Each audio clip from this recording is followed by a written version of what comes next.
The opinions expressed on Cayman Crosstalk are not those of its parent company, Hurley's Entertainment. Here we go! This is the only morning show that matters. This is Cayman Crosstalk. And good morning. We're on with Cayman Crosstalk, and in studios I got two gentlemen with me. I got Mr. Dalkeith Bothwell, and I got Mr. Chris Kirkconnell, who are the proponents of the new proposed cruise berthing as set forth by the government, the current reiteration of that aspect of it. Good morning, gentlemen. How are you this morning? Morning. Obviously, we had a different conversation this morning that as parents and as loving fathers and grandfathers now, really, it evokes a very emotive reaction in all of us. But nevertheless, gentlemen, I want to thank you here. Like I said at the beginning of the segment, I want to educate as much people as possible. We had a good conversation a couple of weeks ago where we had both sides for and against, having a good conversation, a crosstalk. And then last week we had the pro side of it giving their grounds or the anti-current configuration was being proposed. And I figured the best thing to do is now have both sides sit down and say their grounds as well, so that we can have, as a caller alluded to earlier, a very good dialogue that a solution could be found in the center somewhere. I'm a strong believer that a lot of our issues can be solved here locally. And I believe we're all on the same page. We just need to now get on the same line in the same verse, or the same verse and then the same line, because it seems like everybody wants something to happen, but how it happens is a key. And so, good morning, gentlemen. We got a couple of calls online. Do you all mind if we go to air straight away? Sure. All right. Good morning, caller. How are you this morning? Good morning, caller. You're on Cayman Crosstalk. How are you this morning? All right. They didn't wait. Good morning, caller. You're on Cayman Crosstalk this morning. How are you? Hello. Good morning. Hello, good morning, Woody. I don't call in very frequently, but I've heard the discussions about homosexuality, and I want to set the record straight. People are not born with that. There's scientific studies, especially in identical twins, that refute that idea. Not only that, but I'm not going to express my opinion. I'm going to tell you that I'm going to act like God's messenger boy. Have the people read Romans chapter 1 and then 1 Corinthians chapter 6, and they'll get the message. Okay. All right. I thank you very much for your call, and I thank you very much for, taking the opportunity to call us. I know you say you don't call in very frequently or call in at all, but I will seriously thank you for sharing. Yeah. Okay, you're welcome. Yeah, thank you, Wood, as well. And thank you for the introduction, our kind introduction. And while I support the port project in where it's proposed, let me just say I want to thank Mr. Jerry and Chris Kirkconnell for inviting me to be a part of this important discussion. Last but not least, thanks to you, the moderator, as well. By the way, just to say that I was only asked 7 p.m. last night, and I had very little time to prepare for this, but I feel more than comfortable in coming to discuss this issue. And I would also like to thank the government at this time for the due diligence that they have shown in allowing people to participate and make their views known regarding this project. And I'll leave it at that for now. Thanks. All right. Chris, good morning. Morning. If we want to, if we don't mind just hitting a couple of the major points, because I think, there are some very valid concerns on both sides. And I think to your point, we all want to make sure that that the environment is protected and make sure that this is done the right way with all considerations to cause the least environmental impact. And, as Mr. Bothwell said, this government has actually given us the chance to give feedback, has given an open book, shown all the possibilities, and the EIA is there to show all of the risks of any situation, any possibility, so that you can mitigate those risks. It's there so that you can understand what you're dealing with, to try to prevent any devastation and as much as you possibly can. And I think that that's why the EIA is not something that's there that was meant to bring mass confusion and scare everybody. It's so that if you don't take those mitigating factors into consideration, what you can end up with. It's there so that you make sure you do it the right way. And, I think the thanks that goes out to this government because they've given us the opportunity to make sure it's done the right way, where in the past we haven't had or seen that kind of a reaction. Well, I tell you the truth, I agree, and there's so many opinions across the board. For example, if you don't mind, I'll read you something that was posted on Facebook. I haven't had time to go through it, so I'm just going to read. It says, we're in dire need of more important issues to be dealt with in this country besides a cruise ship docking facility right now. We must set priorities for this country. We need a youth facility, a vocational school that covers trades that would give our children an opportunity to survive by being able to learn or earn money, a job over a cheap imported labor. We need a full mental health facility, not a hospital ward. We need more roads to the eastern districts, more services in the eastern districts. We need improved security and a higher police presence daily around the clock. To improve our electricity costs by helping new homeowners to go to solar and be weaned off of that ridiculous fees you are being charged. Cruise passengers spend the least amount of money. And the next post says, we cannot just keep sweeping the needs of our youth and those in need of mental health facilities under the mat. Well, the mat is now full of dust and is airing out on the line for all to see. We cannot put the needs of cruise ship passengers before the needs of our most vulnerable. All will have a negative impact on tourism at some point. So those are some posters and so forth. Everything that is said there is very valid, and I think what has to be taken into consideration are, the EIA has come out, which shows the environmental side. The economics of this is, for the country in general, is the reason why this project is being put forward. All of those projects that he's just talked about are extremely important for the country, but they're non-revenue generating. And I think the government understands that the cruise, just from the head tax alone, it's about $18 per head in total between the port fees and the head tax that comes through. That money goes to other areas. It's not going into beautification of Georgetown. It's not going into building a port. It's not going into improving anything for passengers coming through. That money goes to other government ministries. And that's just talking about the money that comes straight to government. And I think the government understands that the economic factor of what cruise brings helps to fund all of those other types of projects, whether it be through duty that's paid on items that are sold in town, whether it's through the multiplier effect of people working in town that earn wages. The last report that was shown, about 3,500 people work in the cruise-related businesses. That's a lot of people that are paying rent, paying utilities, buying groceries, going to restaurants. That's a lot. All of that money comes through and goes into the island's economy. And that's what people have to understand is it's not how do I get my dollar out of cruise, it's what does cruise and tourism in general do for the island? How does that help fund the road projects? How does that help fund the youth centers? How does it those projects that we need don't bring in money themselves. There's no road taxes, there's no toll booths. Those things have to get paid for, and it comes through tourism and it comes through banking. And tourism, there's two main pillars. It's the cruise and it's stay over. Both are absolutely important to the island. Neither can be dusted to the side and say one is worth more or less. They're both huge impacts to the economy.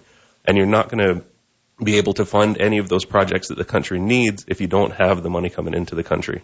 And I think that's There's no disagreement that there are important things that need to get done in this country, and that there are projects that have huge impacts or huge needs. But we need to figure out how to bring in the money to pay for those. They don't just pay for themselves.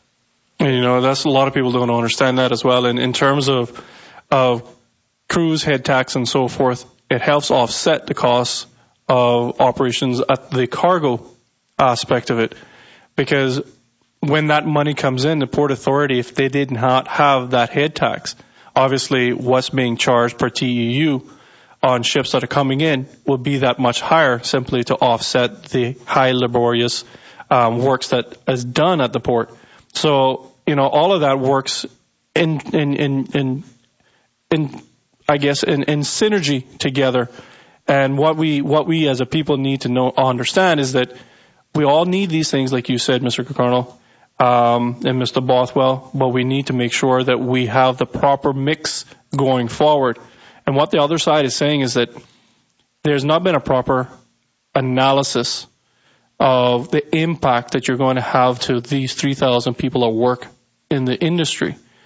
Because in and around Georgetown Harbor, you got Dive Masters, you got, Atlantis, all of these different facilities and different people purveying water sports activities. You got the full dive industry. Well, the full dive industry, you got so many different variables to it. You got snorkeling, you got jet skiing, you got all these things within the port.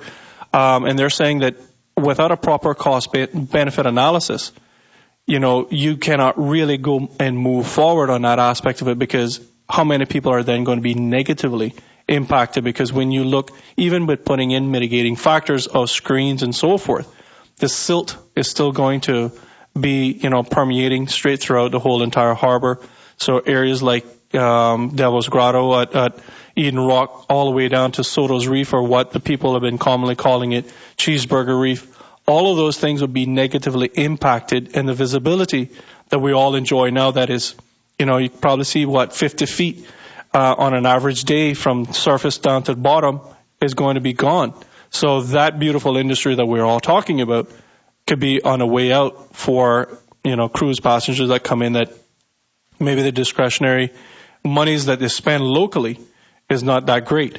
And how does the government or the people really benefit off of something that's probably unquantifiable? If I can try to weigh in a bit on that. When the presentation was done at the Mary Miller Hall, and the reason that I can justify what I'm saying, I have confidence in the government, and I'm pretty sure I'm right by the due diligence that they are paying and by words that are spoken, that these areas for mitigation has been identified, and they will not be going forward without taking that into consideration. And my statement is that those things must be considered to minimize any damage to the Devil's Grotto and the other areas. And that, I feel, can be done if they look at the views and comments by other persons that support the project and continue to take advice and do what's necessary to mitigate the problems with the siltation issue. And it's not going to be solved with silt screens, but because that, I don't see that as a means of mitigating that problem. And I'm pretty sure that that is not in the plans, unless it's a new type of screen, not the ones commonly used. Looking at the dredging, as I said, the EIA is giving you the information on, what all of the different risks can be. And it gives you the opportunity to say, how can we reduce that? And what has to be noted is that what is being pushed forward as from the anti-port group is the absolute worst case scenario. And that worst case scenario, it states in the EIA that they are not considering any mitigating factors, for one. Two, they're showing 3 dredges dredging simultaneously, which to my knowledge there would only be one dredging operation in the port. So you're talking about 3 going at the same time for 90 days is what's in their simulation. Secondly, they're showing the dredging at the absolute maximum rate, the maximum capacity. So before even getting into what mitigating factors you can use, you're not going to have 3 dredges dredging simultaneously in 3 different spots. That's not, to my knowledge, that's not the plan. That's just what was used in the simulation to show absolute worst case. Secondly, the dredge rate, how quickly you're trying to dredge the area can be fluctuated between your maximum capacity and going slower to make sure that you dig up less over time. There are ways, even just in techniques, that can reduce the impact of the surrounding areas. When you start getting into mitigation, the EIA is suggesting that the hydraulic backhoe dredge is probably the best option. That's correct. And what you have to understand is that the biggest risk for sediment and siltation is during the uplifting of that bucket, because there's spillage out of the bucket after it's dug. In talking with Van Oord, who is one of those consulted in the EIA, they've said that does not, what is shown in the simulation was not valid for, or not fully valid for what they would do. They said they would use, for one, a bucket cover, so that when that backhoe is being pulled up through the water, it's covering the bucket so you get a minimum spillage out of the bucket.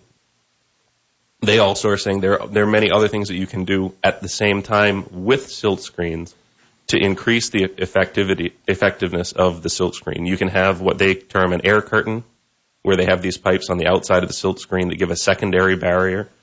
You can also use a submersible dredge pump right in the dredge area to suck any of that material coming out while it's being dug.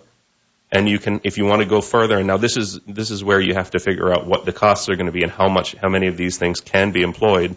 They have hydrocyclone separators, which actually can pull all of the sediment out of the water to reduce all of that so that it's not going out into the open.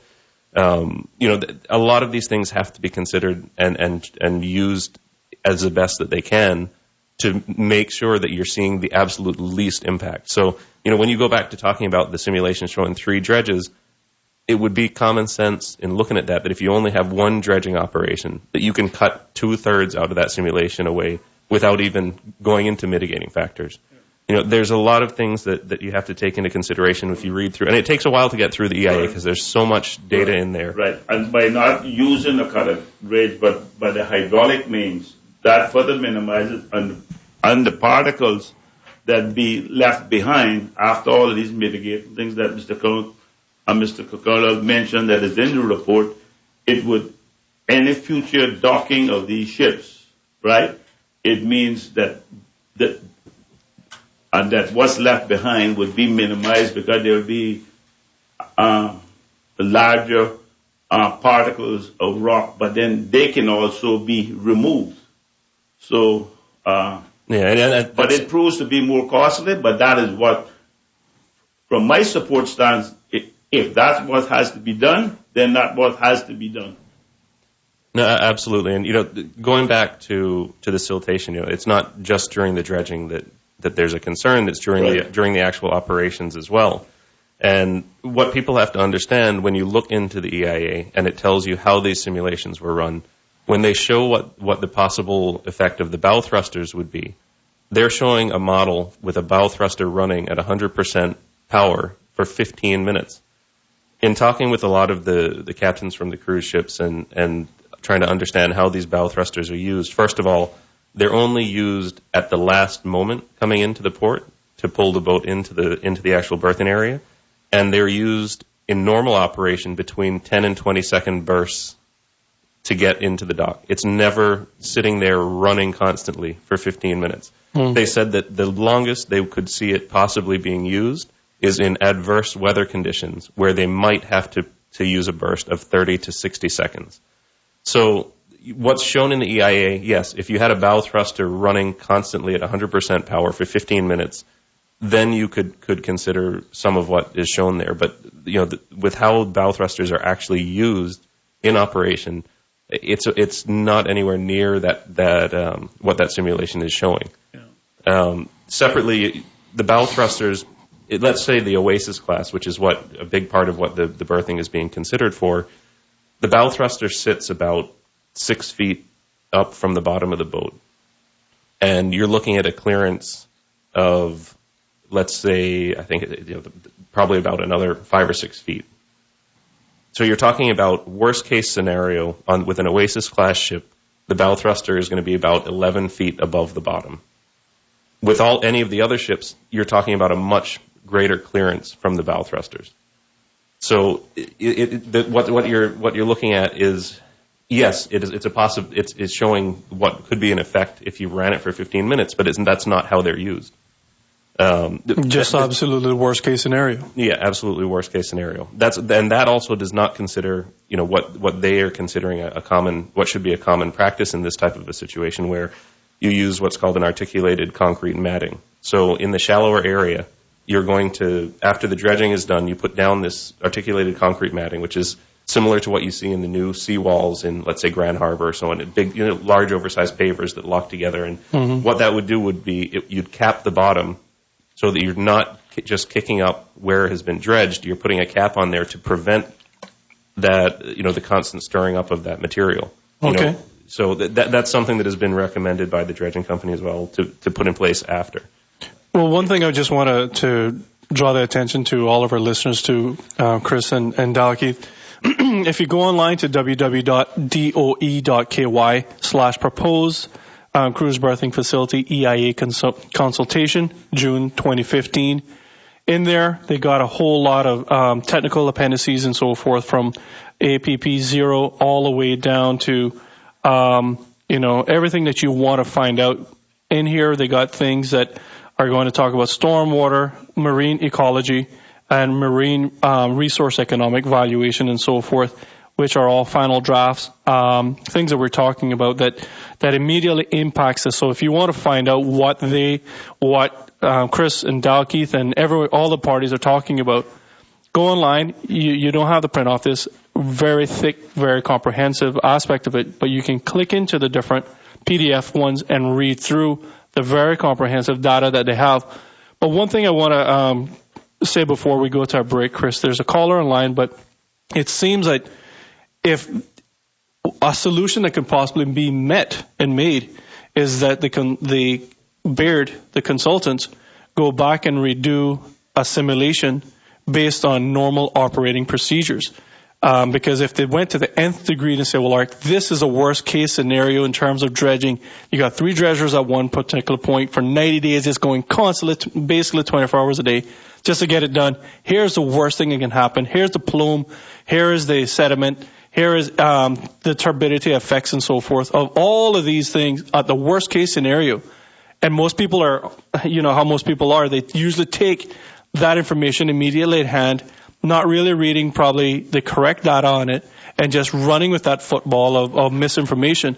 So maybe what they can do, and I'm not sure if they have done that, is to give a simulation based on normal operating procedure, as you were pointing out, in terms of the type of dredging, in terms of the operation of the cruise berthing, and then you can really see what the turbidity would be like. Then you can see what the level of the plume of this siltation and how far and how pervasive it will be. But if you guys don't mind, we'll go to a caller. Good morning, caller. You came on Crosstalk. How are you this morning? All right, seemed like we dropped that caller. Yeah, well, Woody, I can say something on that too. Basically, but the consultants basically, and to be fair to them and government, it would only be appropriate if it was the request was to the worst case scenario, because if they had looked at the actual operation, then we wouldn't have been aware. So, we got to take and give kudos to government by way of what they asked for, to take into consideration the full mitigating factors, so to make sure that the environment receive the less harm possible. And that's the only way that, that could be determined, No, I will say again, and we said it last week, and the opposers said it last week, they tipped their hat to the ministry, and especially this minister, Mr. Moses Kirkconnell, for being so open and free with this process. And we would not have gotten this far, and we wouldn't have this type of in-depth discussion if he had kept everything under foot and really sanitized, I guess you would say, what they wanted to see. They simply just laid it out and said, well, look, here's the information. Where do we go from here? And, both sides are applauding that aspect of governance. So it's a good thing. In talking about the different simulations, they actually do give they do give examples of what the lesser side of that would be. And when you start to look at some of those visuals, you can understand that with trying to take in fact some of those considerations, the affected area is very small outside of the dredge area.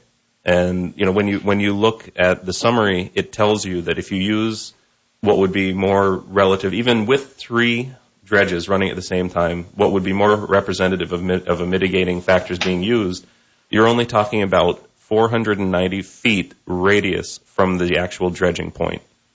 There's a big difference between less than 500 feet from the actual dredging point and the several thousand meters that the worst case scenario shows. It's actually in there, but those visuals aren't being used. What's being grasped is only that worst case scenario. Yeah, so you have to use all of the information to understand really what you're looking at. And if you have the visual there that I brought with me. There's a pretty big difference looking at that compared to the worst case. Right. Just for the listening audience, this is labeled Hydrodynamics and Dredge Plume Modeling Report, Cayman Islands Government Cruise Berthing Facility, and it's on page 38. It is a significant difference when you look at the minimum aspect of it. It's on figure 3.3, which is a 24-hour maximum turbidity levels of a mass loss in the top layer and in the bottom layer right. And when you look at the aspect of it, it is actually pretty significant, and it's completely different from what been utilized and been purported to be, what is going to be the aspect of it. So, I wish we were on television that people can actually see that and can throw that graphic up. This is why we need to sit and discuss. That graphic is on the Facebook page for the Cayman's Future. Oh, fantastic. There you go. It's one of the first visuals that was put up so that people could kind of see what the other alternatives are. Just going back to, I was unfortunately off island, so I wasn't here to listen live to your show last week. But I did get a recording of it to be able to listen through so that I can hear the concerns. And I heard Mr. Keith Sam he put forward an example of Bimini and talking about Mr. Neil Watson, who is inducted into the Scuba Hall of Fame, and his fight against a cruise port in Bimini and the effect and while looking at other areas and seeing what is out there is definitely important. You have to look at what is more representative of what would happen in Georgetown Harbor. And it doesn't take more than a couple of minutes of looking at what the Bimini, just go on Google and look to see what that Bimini cruise pier is. First, that pier is built directly in the middle of a beach. Secondly, the depth that you're talking about is completely different from Georgetown Harbor. Correct. You have to actually dredge a full channel in to get to that facility. It's not like Georgetown where you've got the engines out in deeper water. Those boats are having to come through what would be literally a cut channel in very shallow water to be able to even get to the dock. So it's a completely different scenario.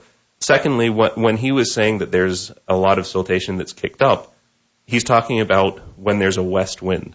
So you take a little bit of time to go and look at what the trade winds around Bimini are. It's very similar to Cayman.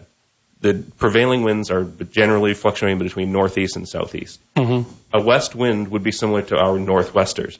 And it doesn't take too much common sense to understand that when you get a storm coming through that's blowing from the opposite direction, we know what the water looks like in Georgetown Harbor, even as it is up along the beach when there's a northwester. You can't see anything. It's like the water looks like it's milk in there, but that's because of a storm, not because of regular operation. So the information that's being thrown out there, while it's fine to look at it, you have to put it in context of what you're really looking at. It's a completely different scenario. And in the EIA, they went around trying to find similar situations to what Georgetown Harbor would be. And one of those was actually looking at the port of Bridgetown in Barbados. And what they have said straight out of the EIA is that sediment resuspension is not a significant issue in the existing port. despite limited underkeel clearance for large cruise ships and the presences of fine grain sediments. Turbidity plumes associated with vessel operations are generally localized and typically dissipate within 20 minutes.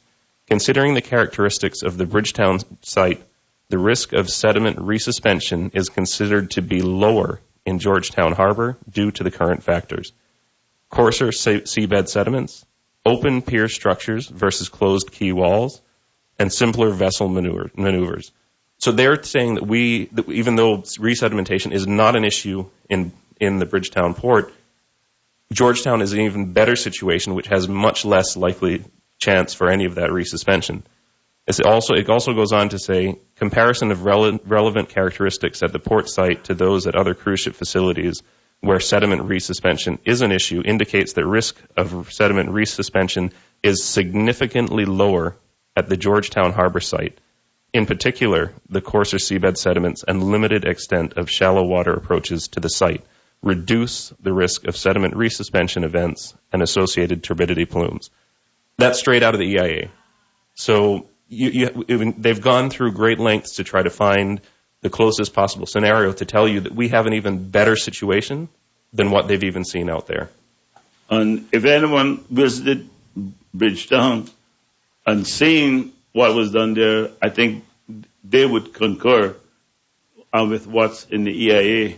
But also the worst case scenario is, I think government, it would be wise to look at if proven otherwise there's a problem that might be created from the bow thrusters, whether the use of a tugboat to help dock these ships is feasible.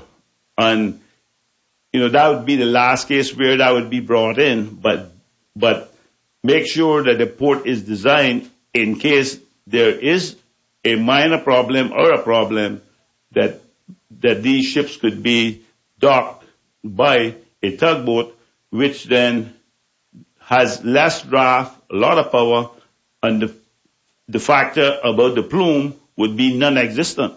Yeah, and I think in the EIA it actually says that they recommend that you have to have tugs in place just in case of loss of power. So you have to have those tugs anyway. Exactly. And not only that, it would be nice to have that in Cayman, because not only for the cruise ships, but any other ships that run aground that could cause damage to the environment, even 7 Mile Beach, from the spillage of fuel and whatnot. Because we have had ships run aground in Cayman before, but they were smaller ships that was more or less empty. Mm-hmm. But if you got to wait for 2 weeks for a tug to get here to pull it off, then, the damage is already done. So if these tugs are going to be a part of the operation, they will always be here, not only for Georgetown or 7 Mile Beach, but any other accidents that might happen around the island. Okay. Well, gentlemen, we got to hit a commercial break right now, and I just want to say, the Household Budget Survey, HBS 2015, is currently ongoing and ends in December. Let us support the HBS 2015. This will be used in updating Cayman's Consumer Price Index, CPI. CPI is commonly used for salary reviews, electricity rate revisions, and for adjusting pensions in the public sector.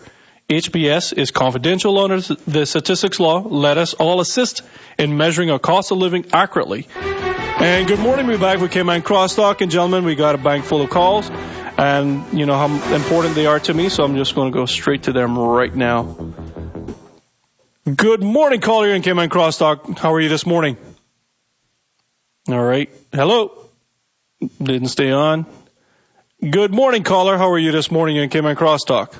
Good morning. How are you all? Good morning. Thank you very much for your call, and great, sir. I hope you are too. Okay. What I want to say is this. This reminds me of taking a prime piece of grounds, real estate, and building up-to-date football stadium on it. We have no plan made for the bleachers. No plan is made for gateway and that sort of stuff, and handling the traffic in and out. The cost of circumventing Georgetown, in other words, the whole cost of this whole exercise is not approached. The public is not educated as in regards to it. Therefore, another thing is this. The amount of money that will be lost through diving in the harbor for 3 years, that's gone. The handling of the cruise ships for 3 years, boating or tourists in and out, I don't hear anything about that, and the provisions made for that. Where are they going to go? Up in Hawkesbury Bay, one boat at a time from these big ships? Do we have to build some sort of a docking facility along South Church Street in order to accommodate them? You know, this whole thing is not approached in the proper fashion. Is to bring up all the costs, all the positive, and all the negatives. That's my take. Furthermore, the Red Bay South Sound approach could be enclosed. It may take a little longer to do, but the fact is this. Once the cruise ship companies know that you're doing something worthwhile, it can be waiting the same as we're doing now. Furthermore, consideration must be given to reports of people. In other words, if the transportation torn from the ships maybe it made a little more attractive, people do also enjoy that exercise, that act or scenario. So, again, what is going to happen for that 3 years? What's going to happen to hurricanes and northwesters with the equipment to be handled at doing the port for 3 years? What about the 40 days that's already automatically lost to northwesters? And that's the prime time of the year. What about that? What about the whole scenario of losses versus doing something in South Sound where you can operate a year round except for hurricanes? All of these things must be considered. All of these things must be brought up to the public, not just concentrating on destroying what's already making money in the harbor. What are we doing here? It is not the whole package, the whole presentation is not brought to the public. Thank you. Okay, I mean, I think that one of the great things here, and it's not a matter of is the public educated, it's a matter of is the public choosing to be educated, because all of the information is out there. You know, the TWC case, it talks about all of the different possibilities for building these piers, and their summary states that it has to be a phased 2-pier development so that you can handle the operations on one side of the port while you're developing the other. And it's there very clearly. So if you want to read it and you want to try to educate yourself, it is actually there. So as far as handling the ships, first of all, when he talks about the 3 years, the dredging operation is going to be a maximum of 2 to 3 months if you talk to any of the dredging companies. So that dredging equipment is not there for 3 years. That's there for 2 to 3 months, and then the rest is constructing the facilities and the piers around it. So the other part is where this dredging and where the construction is going to happen is not in an area that's being dived right now at all. The tender ships running back and forth over this area all day long when the ships are in port. None of this area is being used for diving. So you're not losing the water sports of the whole western side of the island. It's where this activity is going to happen is already in an area where it is not being used for water sports or for diving. Going to his comment on the Northwesters, it clearly states, again, it's a matter of going and finding the information if you want to read it. It states that when these piers are built, when you factor in Northwesters and other weather coming through, rather than losing the 4% that we lose now, it would be less than 1% that you would still lose. So you're greatly reducing what you would actually lose with any inclement weather. Now, going on to the alternate areas, it all depends on what your criteria for these alternate areas is going to be. Is your criteria only to find an all-weather port and disregard environmental factors, or are the environmental factors more important than losing that less than 1%? it doesn't take a lot to see that in Georgetown, reading through the EIA, this is the best design that we have seen in the last 15 years. It has the least environmental impact compared to any other. And if you start looking at the idea of trying to put a port in either Red Bay or the North Sound, as soon as you put an environmental impact study on either of those areas, if people are worried now, those are multiple times more of an impact. You're also talking about, instead of having the boats with the larger engines in 60 plus feet of water, you're having to pull them into 30 to 40 feet. That's where you're going to see the real risk of resedimentation and kicking up silt and killing coral all around. That's where you're going to see a much more massive impact. You can pretty much kiss the coral goodbye all through South Sound if you have those larger engines coming in close to shore. Because it clearly states in the EIA again, where he's saying you need to educate the people. Well, the people need to educate themselves. The biggest risk of resedimentation is if you were to have those larger main engines closer to shore. The EIA clearly states that they recommend bow-in docking only, so that the only power closer to shore are the bow thrusters, which have much less force than those main engines.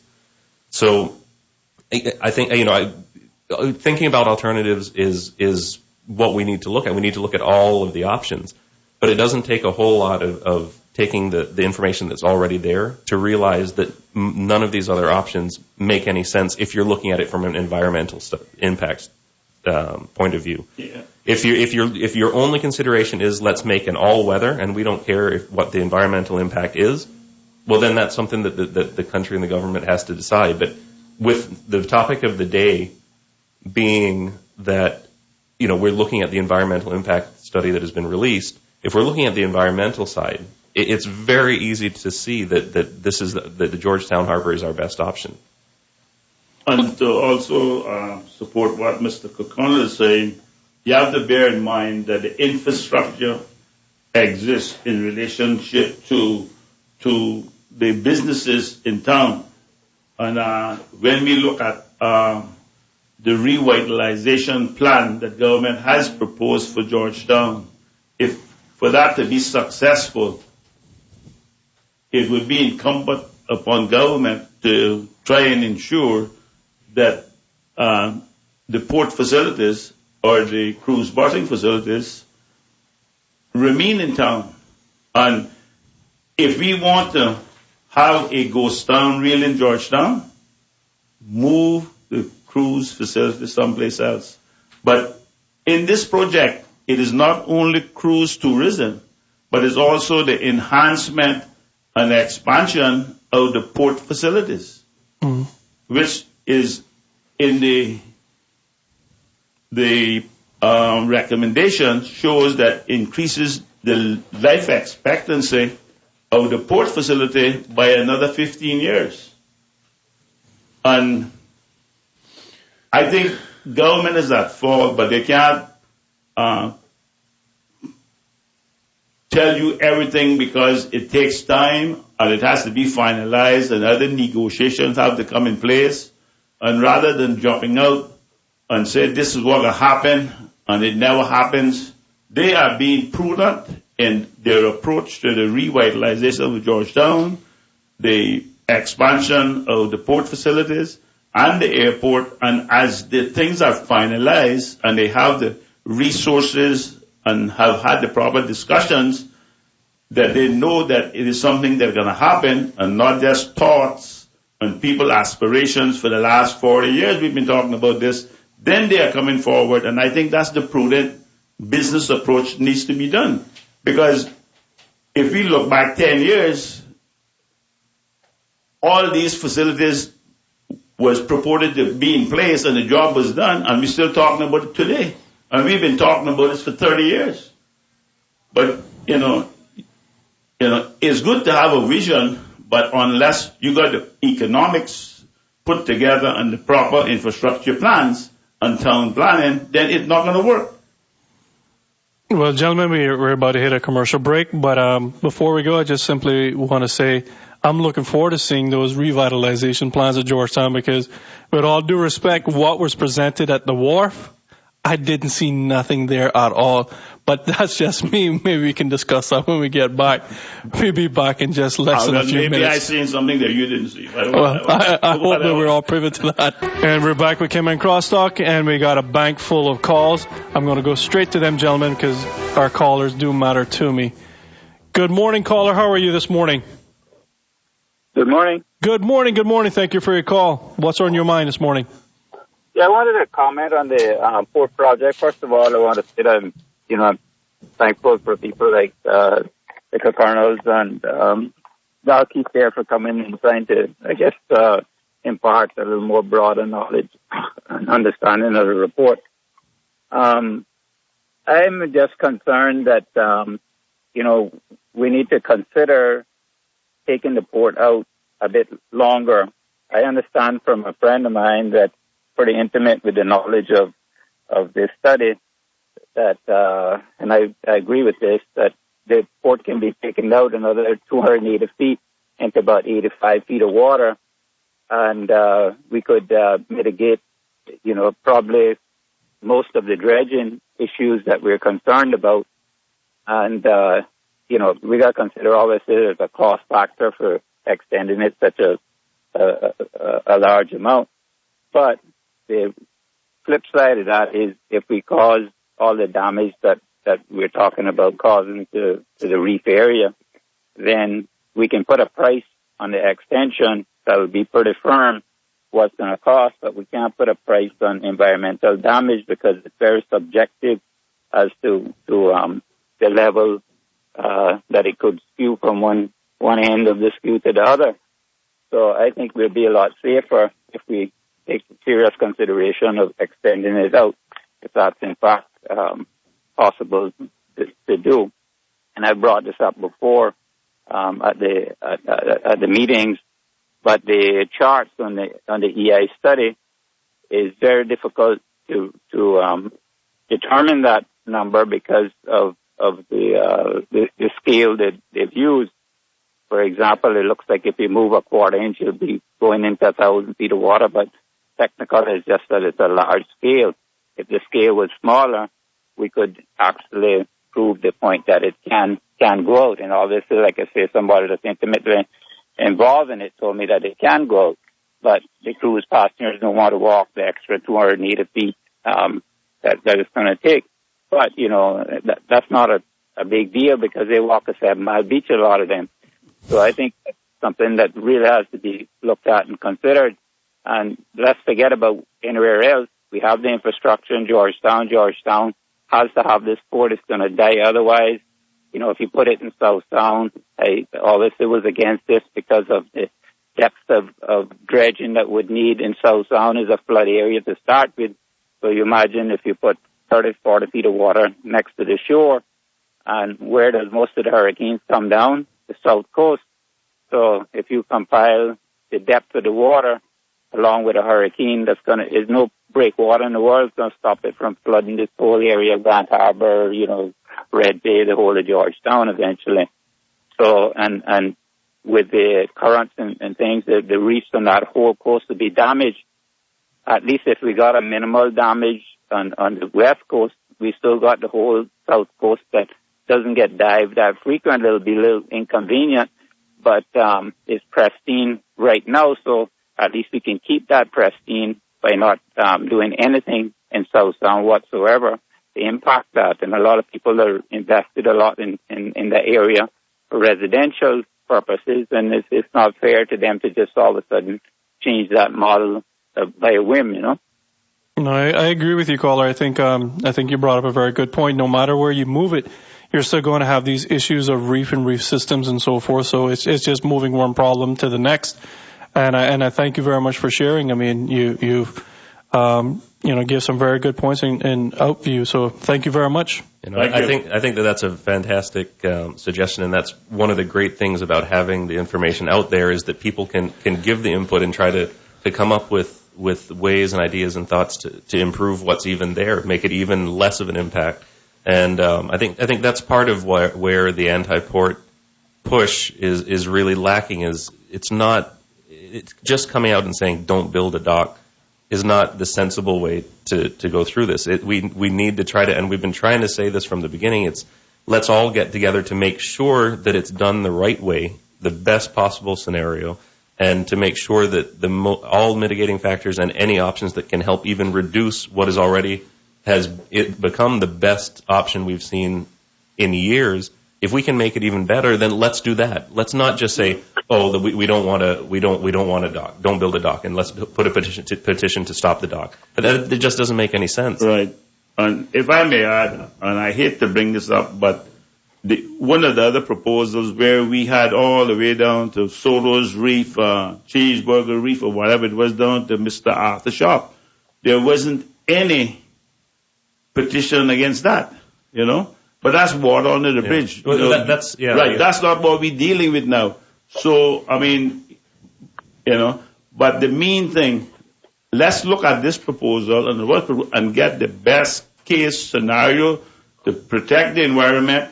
The best value for money is what the government is trying to do, and to revitalize Georgetown. Taking it any place else would also incur additional infrastructure costs with road networks and everything else.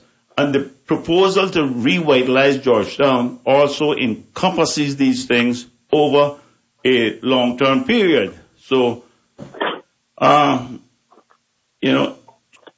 me, it is all plus, providing that government don't fall short of the obligation to take into account all mitigating factors to protect the environment. And also in the EIA, it shows about the loss of sand on the 7 Mile Beach, that between what we know as Haiti Bay down to the Turtle Farm Road where we turn off, that's where the sand movement is.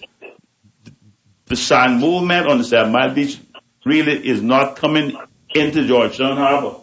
So that factor have already been identified, and that's where the sand is moving. And if you look at the ocean topography, you will see that, and you will see the reason why on how those points extend out, and that's why the sand is in that basin between Haiti Bay, which is where the hotel there that was closed down. Holiday Inn? No, by the new proposed Comfort Suites, by the old Holiday Inn, by Public Beach. No, the hotel that was built years ago that was closed down and opened back up. The Trinity family. Treasure Island. Treasure Island and Northwest Point. That's where the sun moves up and down. And the dynamics of that is where it stays. Now there is other factors that affects the problem on the 7 Mile Beach that we should have concerns with, and this is people building walls too close to the shore without permission that is causing greater harm to the 7 Mile Beach than anything else, but yet nobody sees that and speaks out against that. Yep. Well, caller, we want to thank you very much for your participation and listening in. Gentlemen, we got a bank full of callers. Good morning, caller. Here on Cayman Crosstalk. How are you this morning? Okay, they didn't stay online. Good morning, caller. Hi, good morning, gentlemen. Good morning, sir. How are you? Oh, thank you very much. I want to refer back to a few callers back. I think it was probably Mr. Cardinal DaCosta. I think, with all due respect, we should pay keen attention to what that gentleman has said. It has a lot of merits into it. My personal opinion, we should have not just one big, elaborate, fantastic dock. On your talk show, we discussed some things of impact, but I have never heard too much detail, information coming forward as what would happen if we will get, and I know we will again, some serious northwesters coming in here because weather patterns change and they go in cycles for sure. For example, the last winter we had, it was longer and cooler than for the last 10 years. So I studied the weather a lot. What you're going to see now, gentlemen, I was speaking I think it was Monday night about the Spots Bay. I am baffled that no one has seen it fit to pay a little bit more attention to that Spots Bay area. You don't have to put a $150 million facility there, a few $1 million. And everyone can contest that even in the winter months when the ships bypass us, normally that is their refuge to go to Spots Bay. If you put this facility in Georgetown, and I am one of the first one to say Georgetown needs to facilitate and be more active. It's like a graveyard. Yes, I agree, and I was one of the first ones to say that. But I work into the cruise ship industry, and if you want to see chaos into Georgetown, the day you get 6, 7 ships there, people in the bus tell you what's going on, what are you bringing all these ships for? It's nothing wrong with bringing in the ships, but you have to spread them over the island that the infrastructure and the economy expands, not just in Georgetown, but it goes to West Bay, East and North Side. So I'm not going to keep up too much of your time, but I will say I hope the authorities that be take serious consideration in extending out that Spots Bay a little bit, because even if you start a dock in Georgetown, you're not going to complete that in a season or two. It's going to probably take 3, 4, 5 years, so they will need some alternative area to go. So having said that, I hope that is on the table to upgrade that. It is a beautiful area. You have a lot of parking there. You can do additional plans or renovation, whatever. And I would say be careful that you don't really spoil Georgetown, because I said before, and I will repeat myself again, when you get 6 or 7 ships in there, let me tell you, a lot of business will tell you, boy, at the end of the day, you know what happened? Why? People, they clustered up, they're not spread out, so be careful the plan that we take. Gentlemen, have a proper day. Thank you. Thank you very much. Very good viewpoints, and I'm pretty sure the government is listening, but it is my understanding that I don't know to what extent, but at present there's improvements being done up at the sports area. To what extent, I don't think we have been told. Just leveling of the ground. Leveling of the ground to facilitate, I guess, better parking or whatever else. To mitigate against all the risk and so forth of that inundating ground that was there before. Right. But what I understand is that there are a proposal to upgrade. There have been drawings and so forth of that spot terminal. It's just that monies are not available. But the thing with it is, when you look on the average usage of Spots Dock compared to, or just over the last 6 years, I think it was the average usage, it's been around about 14 days out of the year. Yeah. And so one has to look at a cost-benefit analysis and say, well, all right, if you're only being used 14 days out of the year, because what a lot of people fail to realize is that when it's calm in Georgetown, there's big swells coming in Spots Dock constantly. So, when the winds change, that's why you use Spots Dock. When it's rough in Georgetown, it's calm in the south, in Spots Dock area. But gentlemen, we got more callers again, if you don't mind. Good morning, caller. How are you this morning? Hello, good morning. Good morning, good morning. Thank you for your call. Mr. Woody and your guest there, I think you have 2 guests there. Good morning, both of you gentlemen. Good morning. Good morning. Good morning, sir. We got Mr. Chris Kirkconnell and Mr. Dalkeith Bothwell. Good. I heard, I think it was Mr. Bothwell a while ago, talking about the need for planning. And I believe he's connected somehow with, has been in the past, I don't know if he is currently with the planning board. I am, sir. Confirmed. Okay, good. Mr. Bothwell, did you ever read the draft 1975 development plan for the Cayman Islands? Yes, sir, Billy, but we're not on that subject this morning. But I know. I'll listen to you. You've read it. That's all I want to find out right now, sir. Yes, sir. I am past chairman, so I definitely read it. Okay. But good, sir. Yeah, good. But we now with the port today. We're dealing with right. I agree with you, but you cannot deal with the port in isolation, right? Because you always speak about, and you did a while ago, and very correctly, which I agree, is to talk about the whole picture, the infrastructure, and how the port fits in to the bigger picture, not only of transportation and the rest of it. How does it fit into tourism? How does it fit in to a national policy plan for the country? Correct. And this is why we are hearing a lot of things that we hear, because people are not educated on it because government withholds so much information. We have heard in the past the green team and the red team have both said that they want to take the population of the Cayman Islands to 100,000 people. Then we believe, and we've adopted the principle that bigger must be better. A taxi driver a while ago just told you about the confusion that exists in the small area when you dump all these people ashore.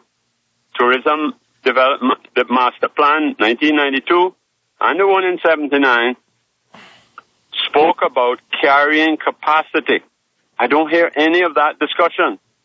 I would ask the question which I've asked before. In today's scenario, what do you think is the maximum number of people that can arrive in Cayman and not feel that they're like sardines in a can, all being pushed up against one another? Where do we disperse them to when they arrive? I don't know if you have been on a Wednesday to the sandbar recently, but when you see what happens up there, the price that they pay, our people get paid $15, $17, maybe $18, $20 if they're very lucky. When the cruise ships do it, they get charged $60 on the ship. So yes, they spend $60 in Cayman, but $40 goes back to the ship. Now, the quality for what they get of the product when they go up there, 20 minutes, and some of them, the horn starts to blow. And they've paid $60 for that, $3 a minute. Now, this is where I don't understand where we're going. Should we have a maximum of 30,000 a day, 40,000 a day? Because the ships are getting bigger and bigger. So when you have all that comes here are mega ships, and they all arrive on the same day, and you have 35,000 people coming ashore, can we handle 35,000 a day? These are the types of things that really, the bigger picture things is what I don't care. I don't really hear. Yes, sir. I'm listening to you. Yeah, Mr. Billy, all valid points, sir. And you know I have the highest regards and esteem for you and your viewpoints. And they're very, very, very valid. But some of those questions need to be addressed to the government. I can't answer that because I have never been in government. I have never been afforded the opportunity to. But government can take necessary steps to put a cap on the amount of cruise passengers per day to address some of those concerns. I'm pretty sure under the leadership of Mr. Kirkconnell, and I'm not speaking for him because I haven't talked to him, but I'm pretty sure he has a handle on things like that and will do the right thing. And that's all I can say about that, but I don't want to do this, but Mr. Belly, you have such knowledge and concerns for this country. To make a difference, you need to run for politics where you can affect change. So being an advocate is not good enough. So I would like you to throw your hat in the ring next election, and I guarantee you I will support you and you will get elected in flying colors. That's where you make the difference, Mr. Billy. You have talent, you have knowledge, You have love for the people, and you can make a difference, but you can't make a difference on the outside. Or the opportunity exists to make a greater difference, impact on the livelihood and the future of this country, being inside the parliament, not outside. Mr. Bothwell, I appreciate what you said. However, I see so many people when they get in there, but they express it, and they're castrated because they can't get anywhere because the powers that be beat to the drum. There's a different beat by a different person. You will not be one of them, and I'm not continuing this any longer. Because you have worked many hours at time with this, but to make effective change, my father-in-law, which was a parliamentarian, Mr. Spurgeon Ebanks, said you can have the greatest ideas in the world, but you cannot effect change on the outside looking in. You have to be elected, and that's where you should be, sir. Thank you. But that's where it's also democracy. Exactly. If you live in democracy, and if the views of the people mean anything, well, then the views of the people should be respected, and that's where I think we fall down to believe that the only way change comes in Parliament. We must show that it comes from the people. And that's through the discussion that we are having here today. And I respect your views, sir. And any other personal views? All right, Mr. Billy, we got a bank of calls. Yes, you got any further stuff? Well, if I could just talk about the capacity, the carrying capacity. Mr. Billy's talking about 30,000, 40,000. In looking at the busiest days in town, it takes probably 10 ships to get you to 30, even into the 20s of thousands of people. Getting to 30 or 40,000 people a day is not the objective, and it's not even what's being outlined in this case. We're talking about maybe a maximum of 2.3 million people per year, which is not a far shot from where we are currently. We're not talking about completely flooding town with people. It's making sure we don't lose the people.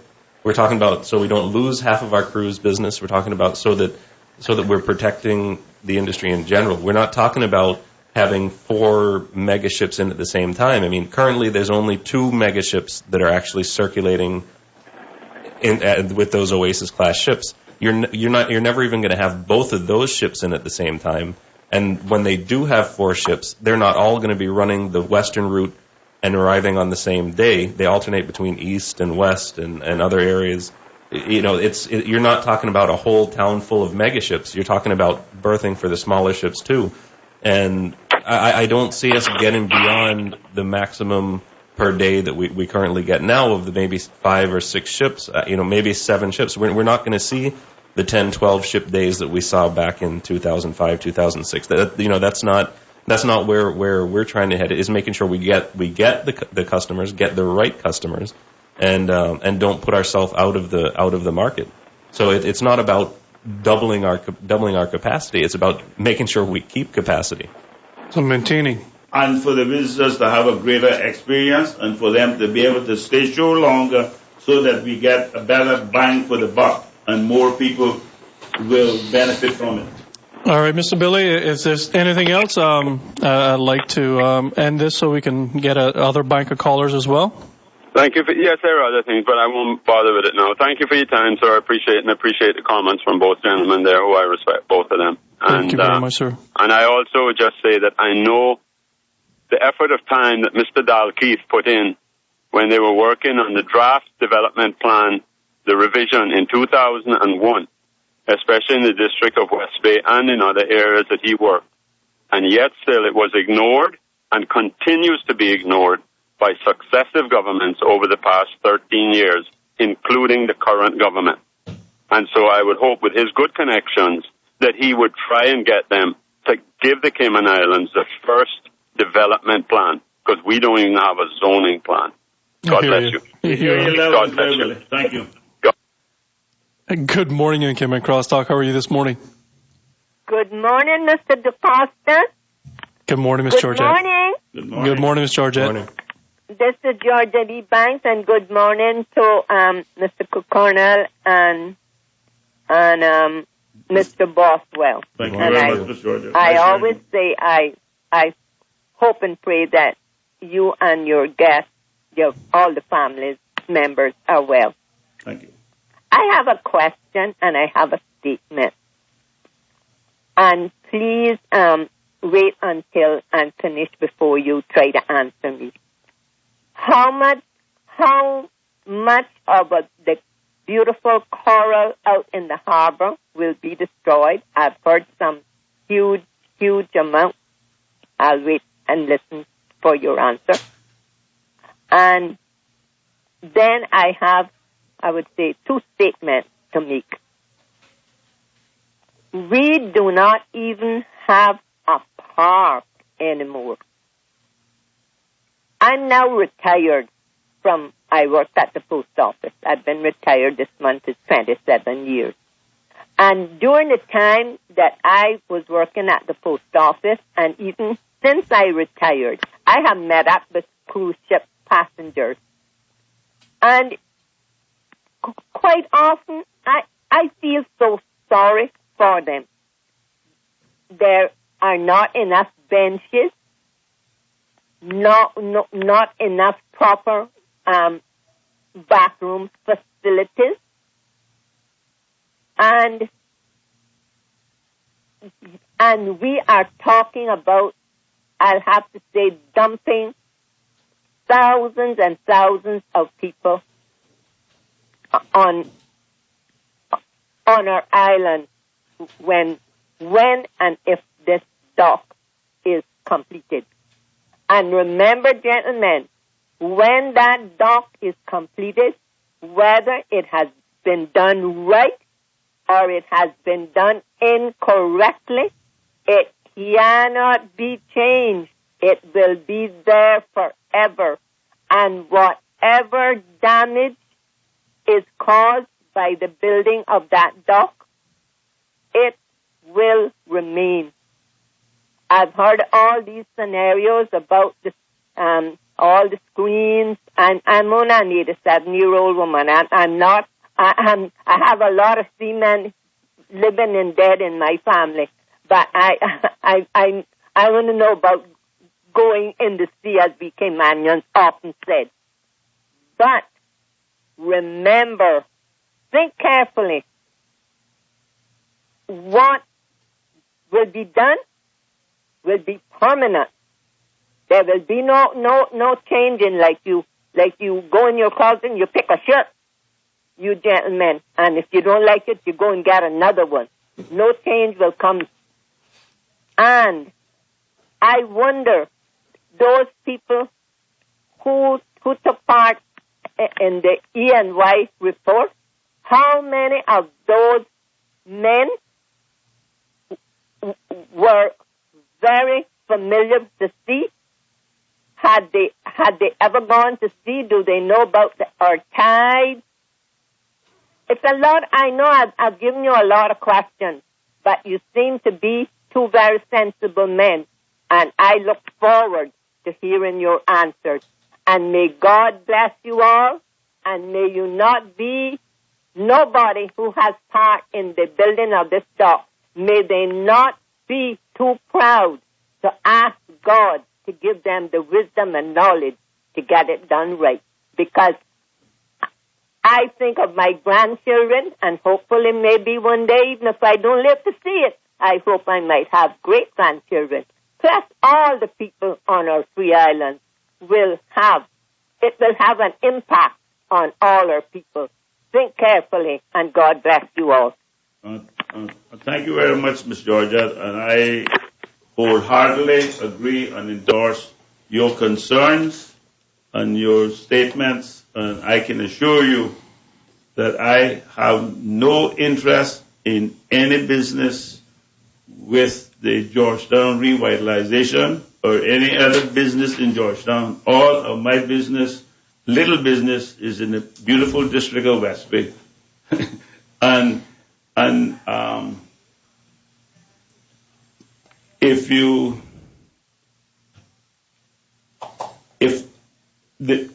if all factors to mitigate the damage is taken into consideration, and weighing that against the economic benefits with the cost constraints that we have,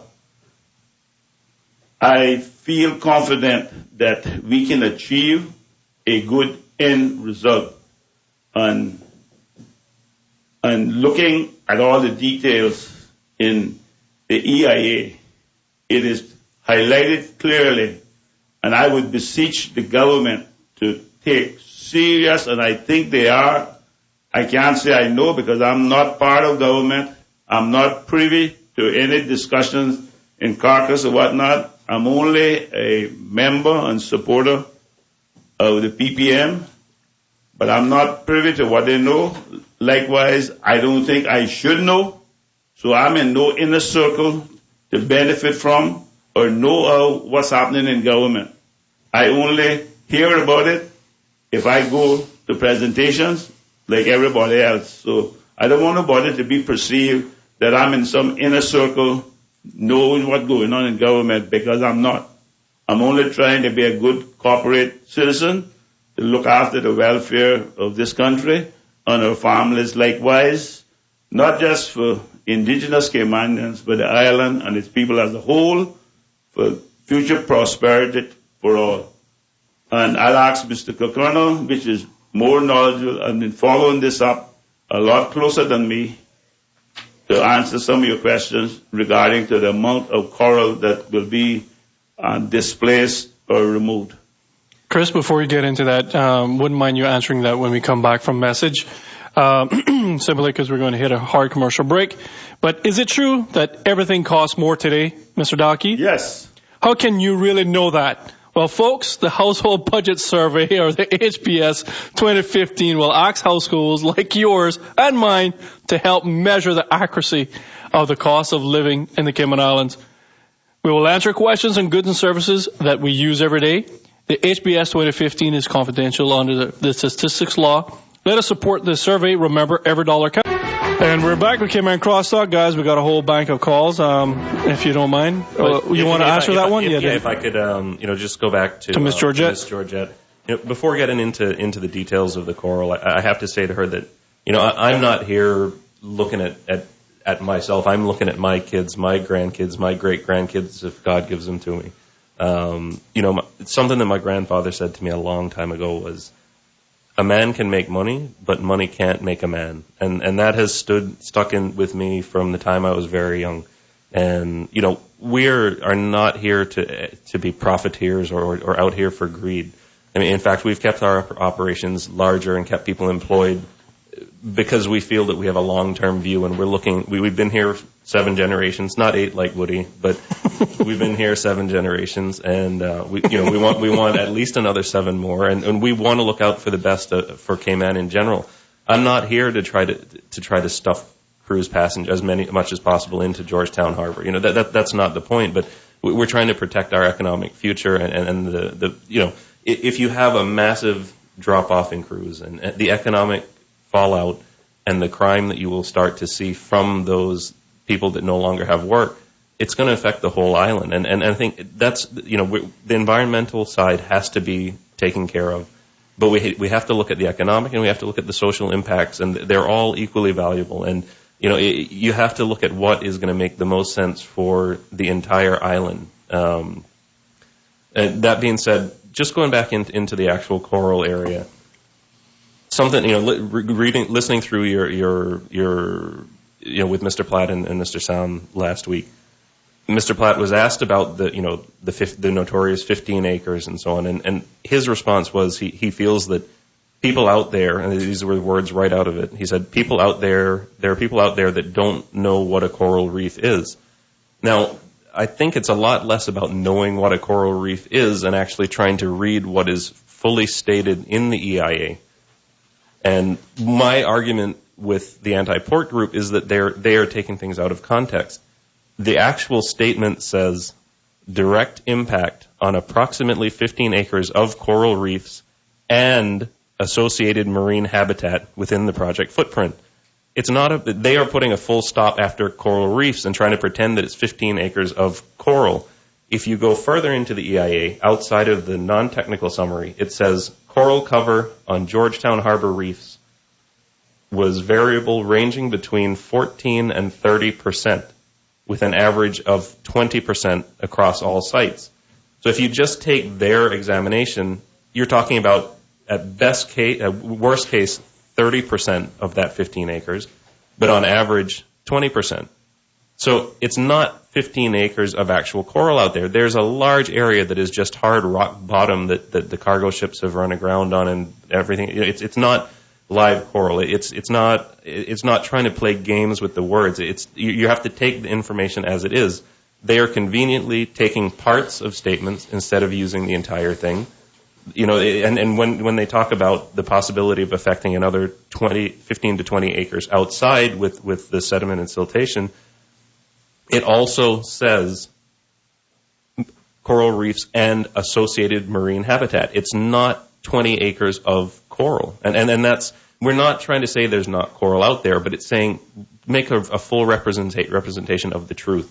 Use the facts. Try to let people know what really is going on. Don't try to trick people. I'm not making any of these words up. These are all quotes directly out of the EIA, but you have to use the full statements to understand.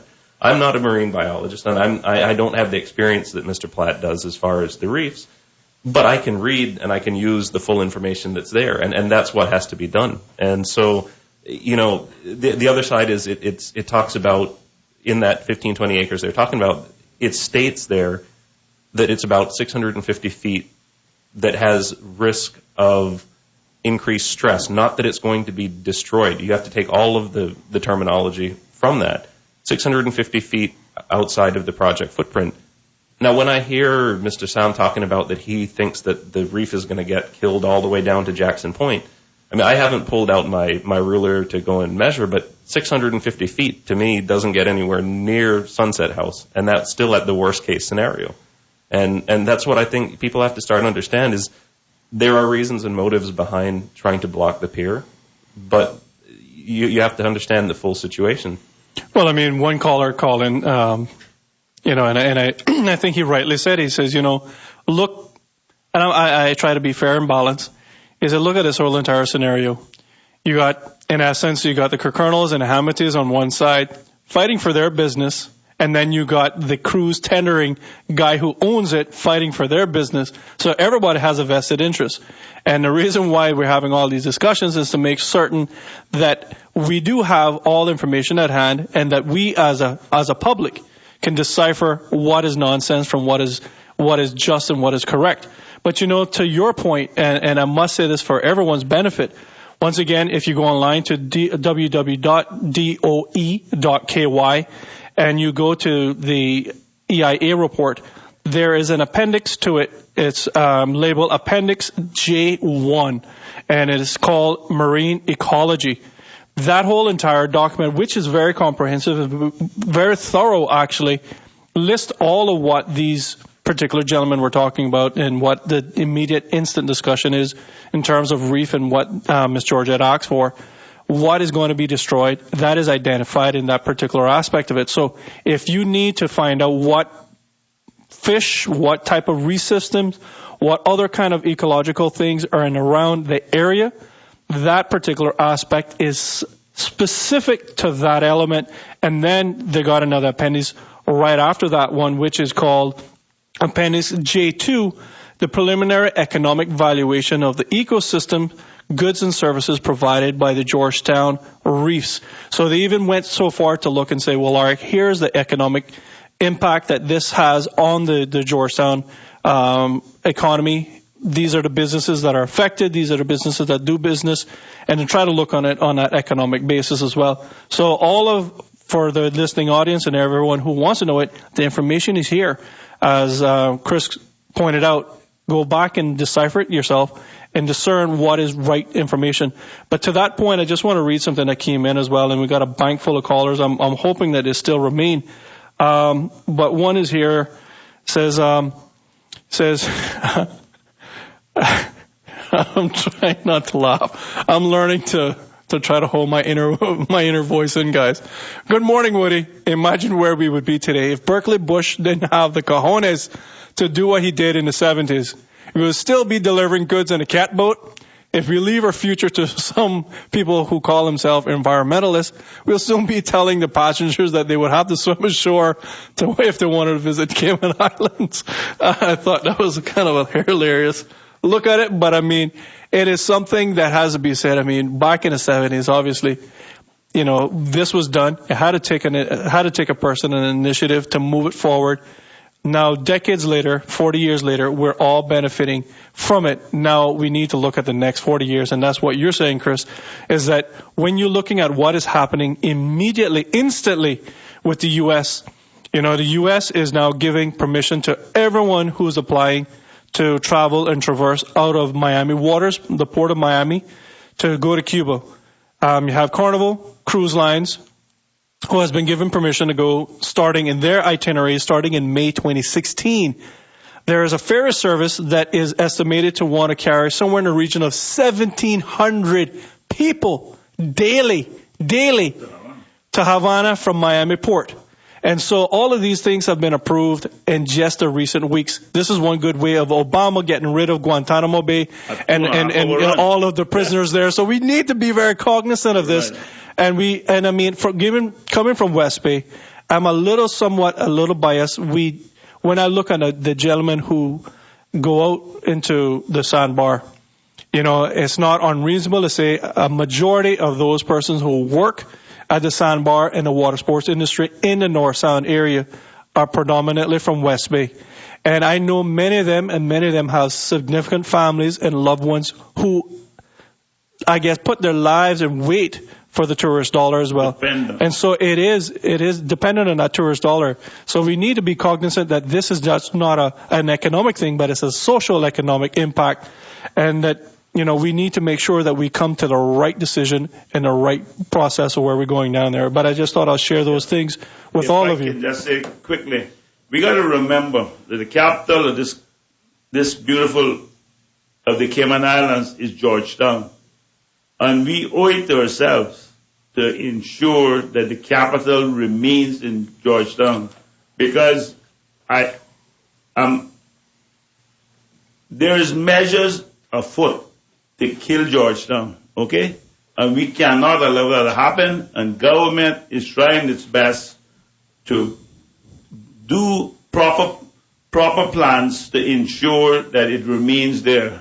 And again, if this project is done with due considerations for all the environmental factors, I really believe that this can be done successful, and the people of this country will benefit tremendously from it.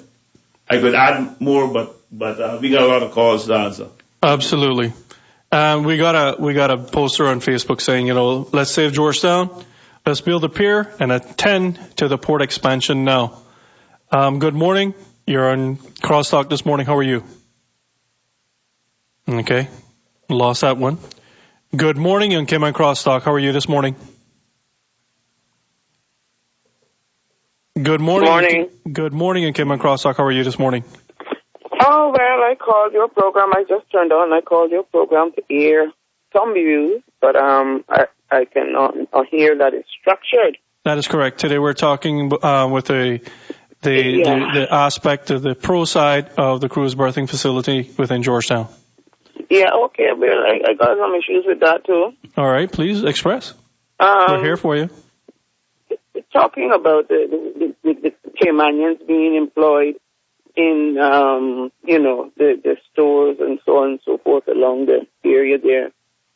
Do the gentlemen in your studio have any statistics on the number of Caymanians who are employed? This is question number one. In the onshore stores, and what are the statistics percentages for the foreign persons or work permit holders? That's number one. And number two, I would just like to speak to the fact that I am not even going yea or nay. My question for this whole project is the finances. Now, I got one or two grandchildren. I'm an old woman.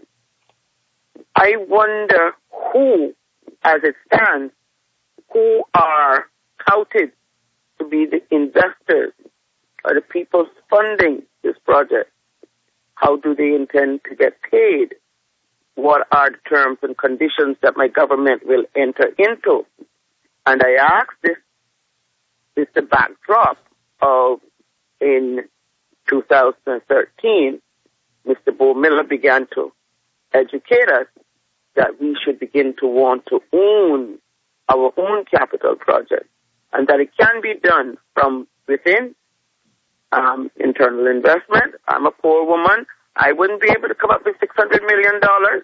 But we've got people sitting in here with paper in their pockets. They say they're Caymanians, and they've got lots of cream cheese in their pockets, lots of green. So why, my question is, who's funding? And are we looking at having inward investment 100%, 50%, so on and so forth? And briefly tell us what terms, as it stands now, generally speaking, what terms and conditions are we looking at as we begin to talk about a port? And, you know, it seems to me my grandchildren will be in hock for something, and they mightn't even know what a coral is. Maybe indeed, it might not be in the left, and they'll be in hock for it. So if the gentleman in the studios could give me some clarity on those issues. Thank you very much. Thank you for your contribution. Yeah, sure. I mean, just going from our information and what we have, Kirk Freeport is almost 75% Caymanian. We've got over 200 people employed. I know that Mr. Hamady said that that Tortuga is about 65% Caymanian, and then when you look down at businesses like the Turtle Farm, they're over 95% Caymanian.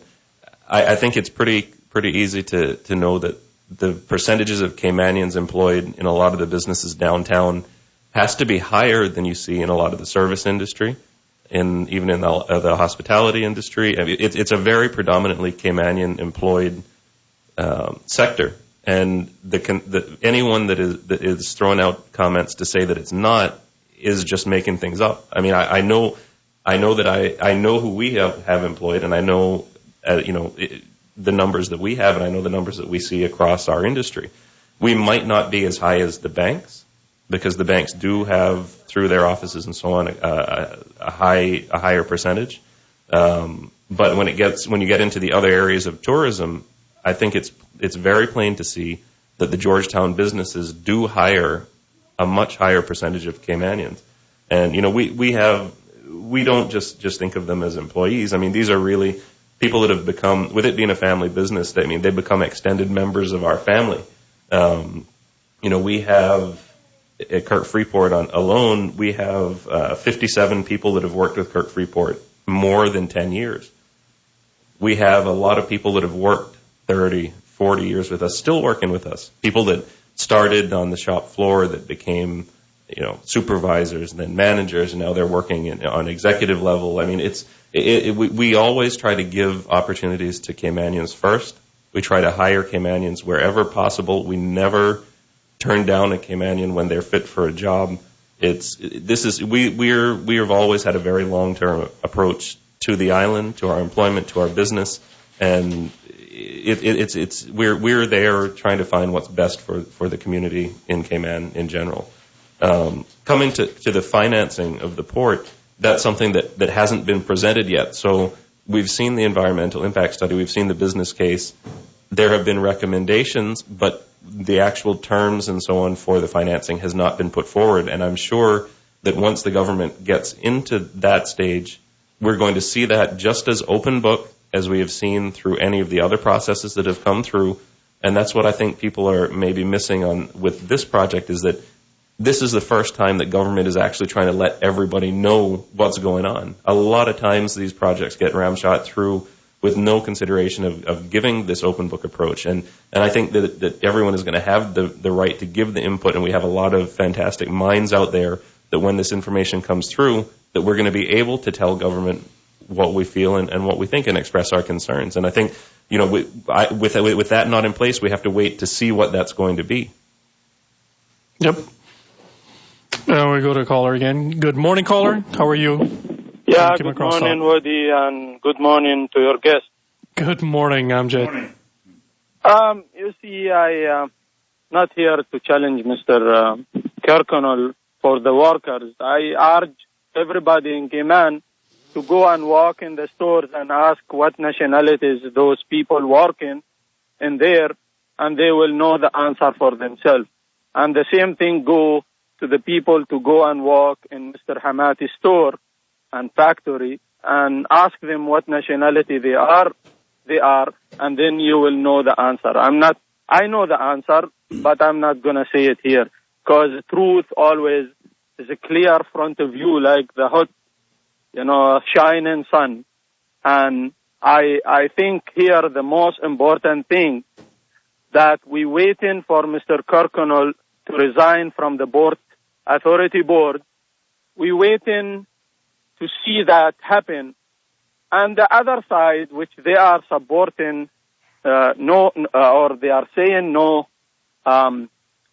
cruise ship in Georgetown. I want to see the Sunset House employ Caymanians, because I don't see no Caymanians working there. Majority of the people working there is non-Caymanian. The same thing. It is two sides fighting, and they have conflict of interest, and the people lost in the middle. The other issue is Mr. Bothwell. I hope I say the name is right. Both is well. Bothwell, not Bothwell. Yeah, but with my respect to him, he's sitting member of a board. He shouldn't be involved in supporting or not supporting the issue of the board. He should be independent, and those who sitting in board shouldn't be involved, especially planning board or the port authority board shouldn't be involved in this issue. All conflict of interest, and those people need to be independent. Whoever sitting in any board should be independent. I'm sorry, my views is very clear, and that's how I am. I don't know how to be diplomatic sometimes, but I think diplomatic it don't work in telling the truth in this country, because diplomatic has lost this country, and it's the direction where we heading is not the right direction. And I think that the PPM need to try to find another minister, not Mr. Kirkconnell, to be responsible about the board, which highly I respect Mr. Kirkconnell, but there is conflict of interest in this issue of the board, and they need to start looking at those people sitting in the board authority. And I think Mr. Kirkconnell, for the betterment of him and the people of this country, he should resign from the board and be Caller, I just want to say something to that effect, and I feel it's incumbent for me to say, if you read the minutes of the current sitting board of the Port Authority, which I am a sitting member, and we made an effort to make certain that the board operates in good, transparent manner, and if other boards have never ever posted their minutes online, so you can go online to the Port Authority's page, and you can pull off every minute of every board meeting that has transpired, and you will see that in the manner that this chairman and this board is operating is above board, because Mr. Kirkconnell has recused himself on many, many, many occasions and out of the meetings and so forth. So what I'm saying why he needs to accuse himself? He needs to resign. But my friend, listen to me. Independent and then he can support you know what? whatever Then he wants. you'll almost eliminate everybody in the Cayman Islands because somebody's attached and affected somewhere. You're saying nonsensical stupidness right now, and I would simply say that to you because what you're doing, you're impugning. What you're doing, you're impugning people's characters, and that needs to stop right now. And I'm going to tell you, if you don't stop it, I'm going to take that. Characters. Yes, you are. I'm going to stop you, and I'm going to do an Austin on you, and I'm going to not take your calls because you got to stop doing that. You go after people's characters all the time, but when somebody comes after you, you want to take them to court. It's just you being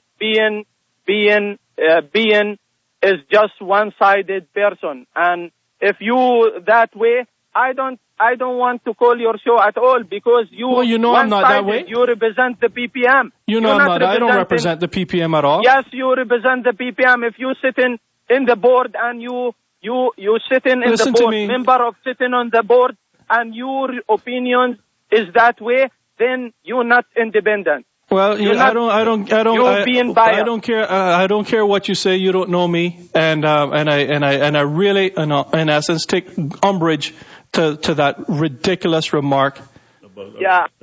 Now, Woody, I have to tell you, I've been waiting all morning for him to call in because some of the stuff he brings up is the easiest to talk about. It's just really frustrating. He's talking. I'll go back to his first comment about hiring Caymanians. If they're talking about conflicts, they haven't talked about a last administration. That's all I need to say. Going back to his comment about hiring Caymanians.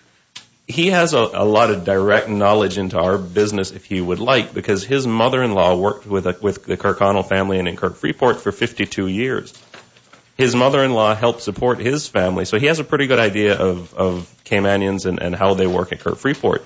And if he is talking about wanting to come and see where the Caymanians are, if I come and walk him through our offices, which are almost 100% Caymanian, where the bulk of our employees are, the shop floor is one thing, but when you come to see all of the offices and where the Caymanians are working, the people that have been there 20 years, 30 years, that's where you have to understand the operations. And I'm not going to make any assumptions about Sunset House and about their worker makeup because I don't know their business. I have never walked through their administration. I've never walked through to see their list of employees. I'm not going to make an assumption on that because that's something I don't know. You know, you have to know what you're talking about because if you talk about things that you don't know, you end up sounding stupid like he just did. And, you know, he gives the opportunity to clarify facts, you know, because I know what's there and I know what I'm telling and I know the truth. He doesn't know anything.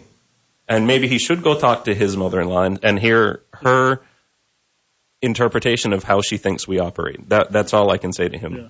Talk to his own family. Yeah, but I would like to clarify something, but I'm really appreciative for his call because that gives me and also Mr. Kirkconnell and Woody that serve on boards the opportunity to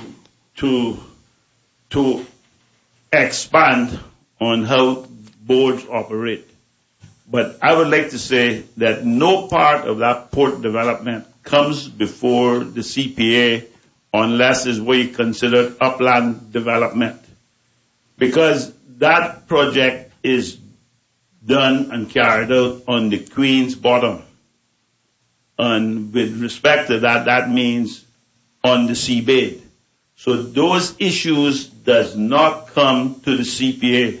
So therefore, I have no knowledge of the plan. It doesn't come to the planning board unless it's upland development, which would involve various other improvements to Georgetown as we know it currently exists. So I don't have to recuse myself. I don't have to do anything or resign from the board because there's no conflict of interest. And I'm very glad that he brought it up so we can get this message out so that the wider public appreciates and understands how these boards work. And I would like to clarify that all of the minutes of the CPA, to my knowledge, is posted within less than a week of what transpires on the board. And if there's conflicts, which is sometimes is,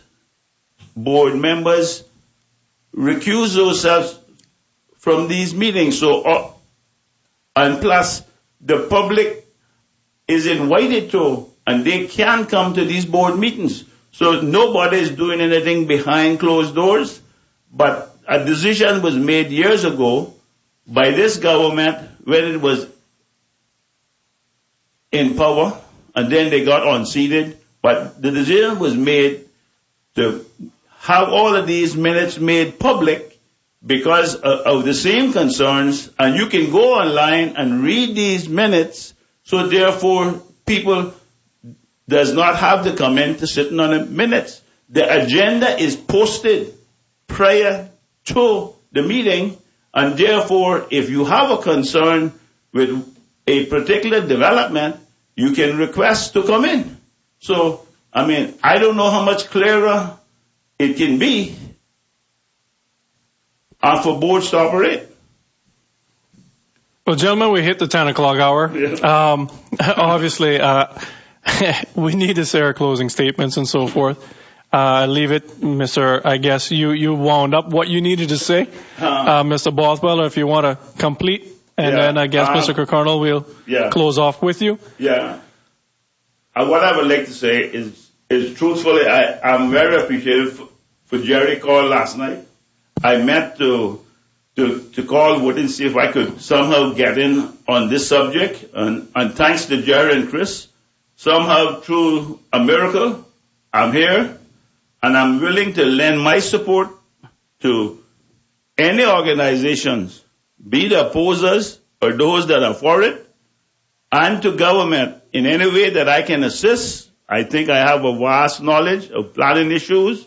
I've attended many external conferences on development, and I'm not going to toot my own horn. I'm not going to say anymore, but I think I have fair knowledge about proposals, not only land-based, but also port-based. I leave it at that, and I thank everyone. And it's been an enjoyable day, and I really appreciate the comments, the emails, and what came in, and it's through this type of dialogue that we will get the best possible solution. I thank you all. And Woody, I think we've hit so many of the topics that I'm not going to end with a summary, but I would like to touch one more topic with the dock that has come up as a concern. And as you dig through the EIA, you can find information on pretty much anything that you have on your mind.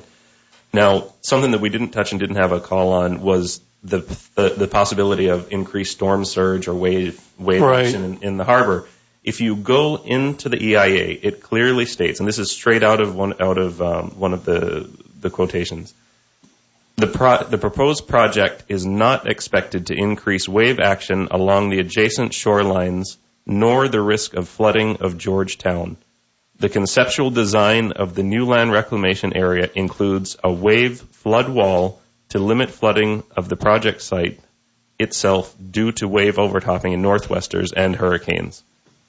It actually, if you go into other areas and the more technical side, it gives you information where it's telling you that due to the structure in the water, it can actually reduce the waves of the surrounding areas. So it's there, and I'd be happy to go and try to dig out the actual reports and page numbers for you. I just have the actual clippings of them without the page numbers, but I'm happy to go through and put the work in to send that to you so you have everything at hand. It has all the information there. As going back to that earlier caller, it's not about that we're not educating the people. People need to educate themselves.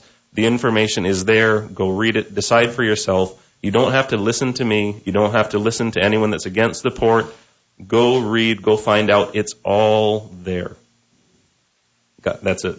No, I agree. I mean, it is all there for us to understand. And I think, what I'm trying to do here is to bring good dialogue between both sides. We had, an initial crosstalk situation, and then the pro side wanted to call, and they wanted last week. So I felt the most prudent thing to do is to bring this side in, which is pro. So we had the anti and the pro. And now hopefully next week, I think you guys are game for it, or you are, Mr. Kirkconnell, is game for another Crosstalk session now that we all heard all of this, and to really suss out where we need to be and to find the right solution where we're going to go forward on this whole entire aspect, because it not only affects us today, it affects us generations down the line. So we need to make certain that, one, we expend the money correctly, and that, two, our future generations and our harbors, our beaches, and everything else that makes us what the Cayman Islands is